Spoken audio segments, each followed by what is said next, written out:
आज की इस वीडियो में हम 5 नवंबर की पहले शिफ्ट की क्वेश्चन को देखेंगे। आपके ऐसे CMTS में पूछे गए थे, जो है ना, ये सभी क्वेश्चन रियल है, ऑथेंटिक है, जो आपके एग्जाम में पूछे गए थे। तो चलिए शुरू करते हैं। क्वेश्चन था आपका, PM मित्र योजना किस राज्य से संबंधित है, ये पूछ लिया गया था। तो ये आप याद रखेंगे कि प्रधानमंत्री जो मेगा एकीकृत वस्त्र क्षेत्र और परिधान PM मित्र जो कि योजना, इसका फुल फॉर्म के तहत तमिलनाडु मेगा टेक्सटाइल पार्क शुरू करने वाला पहला राज्य है। यह पार्क विरुद्धनगर जिले के ई कुमारलिंगपुरम गांव में है, ये याद रखेंगे आप। तो ये कहाँ शुरू किया गया था पूछ लिया गया, तो याद रखेंगे आप, तमिलनाडु में शुरू की गई थी PM मित्र योजना। ठीक है, वहीं पे क्वेश्चन था आपका, कथकली किस राज्य से संबंधित है करके ये पूछ लिया गया था। और ये क्वेश्चन इतना रिपीटेड है दोस्तों, क्या बताऊँ। इसका जो कि आंसर है वो हो जाएगा आपका, केरल का एक शास्त्रीय नृत्य है जो कि है कथकली। कथकली की उत्पत्ति 17वीं शताब्दी में केरल की त्रावणकोर में हुई थी, ये भी आप याद रखेंगे। और यह जो नृत्य है वो एक नाटक शैली है, ये भी आप याद रखेंगे। और कथकली में कलाकार ना तो बोलते हैं और ना ही गाते हैं, ये भी आप याद रखेंगे। ठीक है, इसमें रंगीन वेशभूषा पहनकर कथाओं का अभिनयन किया जाता है। कथकली में चेहरे के जटिल भाव, हाथों के इशारे और शारीरिक गतियाँ भी शामिल होती है। ठीक है, तो ये चीज़ें एक्स्ट्रा फैक्ट है इसकी कथकली नृत्य की, जो कि केरल से संबंधित है। वहीं पे क्वेश्चन था आपका, लेटेराइट मिट्टी कहाँ पाई जाती है करके, ये भी क्वेश्चन आपका रिपीटेड है, पूछा गया था ये भी क्वेश्चन।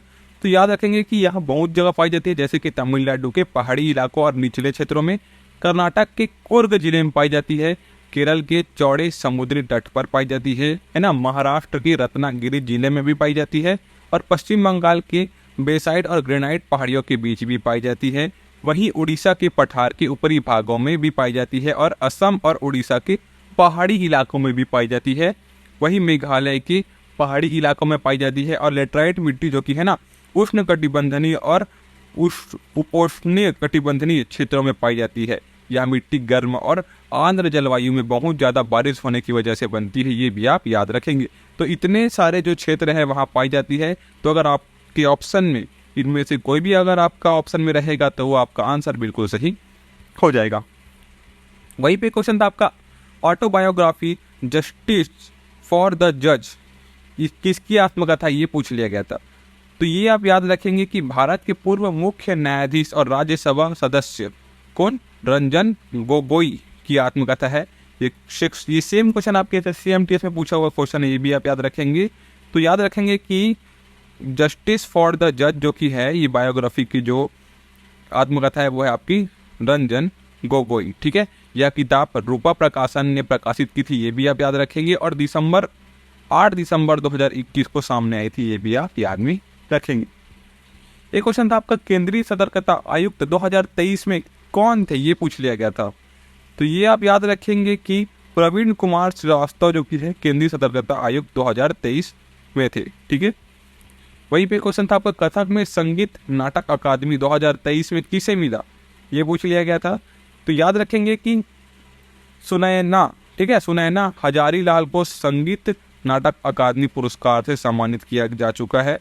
वे कथक शास्त्रीय नृत्य शैली में अपनी दक्षता के लिए जानी जाती है।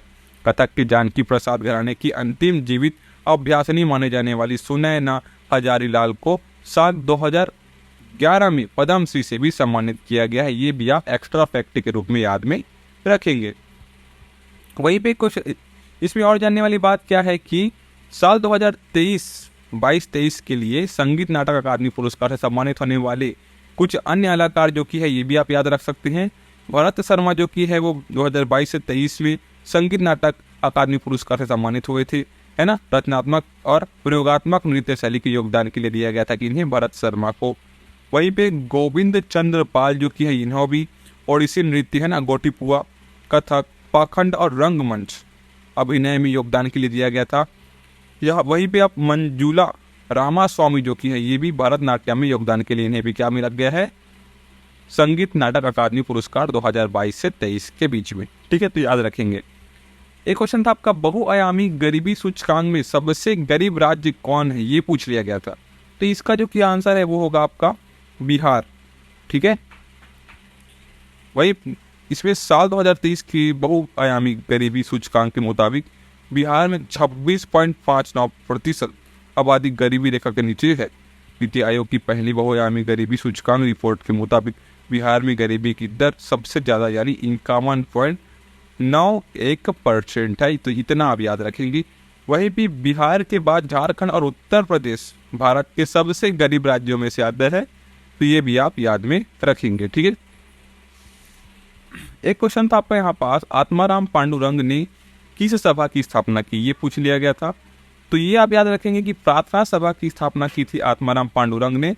और ये भी क्वेश्चन आपके एसएससी एमटीएस में पिछले बार पूछा हुआ क्वेश्चन है। एसएससी सीजीएल में भी कई बार पूछा जाने वाला क्वेश्चन है ये, ठीक है। तो याद रखेंगे। और देखिए, आत्माराम पांडुरंग ने 31 मार्च 1867 को बॉम्बे में प्रार्थना समाज की स्थापना की थी। ये आप याद रखेंगे, डेट भी याद रखेंगे आप। और यह एक धार्मिक और सामाजिक सुधार आंदोलन था, ये भी आप याद में रखेंगे।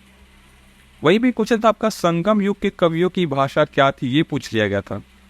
तो याद रखेंगे कि संगम युग के कवियों की जो भाषा थी वो थी तमिल, है ना। और संगम युग में लिखा गया साहित्य तमिल भाषा में ही था। संगम युग को तमिल भाषा का स्वर्ण युग माना जाता है, ये भी आप याद रखेंगे। और संगम युग के साहित्य को संस्कृत के समानांतर दक्षिण भारत में स्वदेशी साहित्यिक विकास का ऐतिहासिक साक्ष्य माना जाता है, ये भी आप याद में रखेंगे। तो संगम युग के कवियों की भाषा क्या थी पूछ लिया गया, तो याद रखेंगे तमिल थी इसकी भाषा। वहीं पे क्वेश्चन था आपका, टेनिस में ड्रॉप शॉट का मतलब क्या होता है, ये पूछ लिया गया था। तो जो टेनिस में जो की है ड्रॉप शॉट का जो मतलब होता है वो होता है आपका एक घातक शॉट जो वो है, अगर इसे सही तरीके से और सही समय पर मारा जाता है तब ये होता है ड्रॉप शॉट। मतलब हम सही तरीके से जो मारते हैं ना इसमें शॉट, अब इसमें कुछ दिया गया देख सकते हैं यहाँ पास कि यह शॉट तब होता है जब आप गेंद को नेट के ऊपर से मारते हैं और यह प्रतिद्वंदी के कोर्ट में नेट की इतनी दूर गिरता है कि प्रतिद्वंदी गेंद के 2 बार उछलने से पहले वहां नहीं पहुंच सकता। तो ये आप याद रखेंगे, है ना, जिसको हम बोलेंगे ड्रॉप शॉट। एक क्वेश्चन था आपका, ईस्टर किस धर्म से संबंधित है, ये पूछ लिया गया था। तो ये ईसाई धर्म से संबंधित है आपका ईस्टर, है ना। और यह ईसाई धर्म के पूजन वर्ष का सबसे महत्वपूर्ण वार्षिक धार्मिक पर्व है। ईस्टर को पास्का या पुनरुत्थान रविवार भी कहा जाता है, याद रखेंगे। यह त्यौहार यीशु की, क्योंकि यीशु मसीह है, उनके क्रूस पर चढ़ने के 3 दिन बाद उसके पुनरुत्थान की याद में मनाया जाता है, जो कि है आपका ईस्टर, ठीक है। ये एकदम समझ सकते हैं आप, ईस्टर जो कि है ईसाई धर्म से संबंधित है, ईस्टर से ये आपका मिल रहा है, ठीक है। वहीं पे क्वेश्चन था आपका, मानव निर्मित फाइबर के उदाहरण है करके। तो इसमें आपके ऑप्शन नहीं मिल पाए थे, तो आप यहाँ पर देख सकते हैं, इनमें से अगर आपके ऑप्शन में होगा तो वही आपका आंसर बिल्कुल सही हो जाएगा। तो देखिए, पॉलीएस्टर जो कि है ना, एलेक्रेलिक है ना, पॉलीप्रोपलाइनिक है, और विस्कोस है, मॉडल है, नायलॉन है, केवलर है, नोमेक्स है, रेयान है और एसीटेट है। ये सभी जो कि फाइबर है वो मानव निर्मित है, मतलब मनुष्य के द्वारा बनाई गई है, ठीक है। एक क्वेश्चन था आपका, अवसादी चट्टानों का निर्माण कैसे होता है करके। सेम क्वेश्चन आपके एसएससी एमटीएस में पूछ लिया गया था पहले भी। तो याद रखेंगे कि पृथ्वी की सतह पर पानी के पिंडों में जमा होने वाली सामग्री से ये बनता है आपका अवसादी चट्टानें, ठीक है। तो इतना आप याद रखेंगे, आपको समझ में आ जाएगा। एक क्वेश्चन था आपका, किशोरी अमोनकर किस घराने से संबंधित है, ये पूछ लिया गया था। तो ये याद रखेंगे कि जयपुर अतरौली घराने से संबंधित है किनका, किशोरी अमोनकर का। इनके बारे में और क्या बातें जान सकते हैं कि किशोरी अमोनकर एक भारतीय शास्त्रीय गायिका है और उनका जन्म जो कि 10 अप्रैल 1932 को मुंबई में हुआ था, याद रखेंगे। उनका निधन जो कि 3 अप्रैल 2017 को हुआ था और उन्हें पद्म भूषण 1987 में और पद्म विभूषण 2002 से सम्मानित किया गया था। ये बहुत इंपॉर्टेंट है आपके एग्जाम के लिए कि उन्हें पद्म भूषण 1987 में और पद्म विभूषण जो कि 2002 से सम्मानित किया गया था। वही किशोरी अमोनकर की माँ मोगूबाई कुंडीकर भी जयपुर अतरौली घराने की मशहूर गायिका थी, ये भी आप याद में रखेंगे, ठीक है। इसमें और क्या ध्यान रखने वाली बात है कि किशोरी अमोनकर ने ख्याल, ठुमरी और भजन जैसी शैलियों में गायन किया था, तो ये भी आप याद में रखेंगे, ठीक है।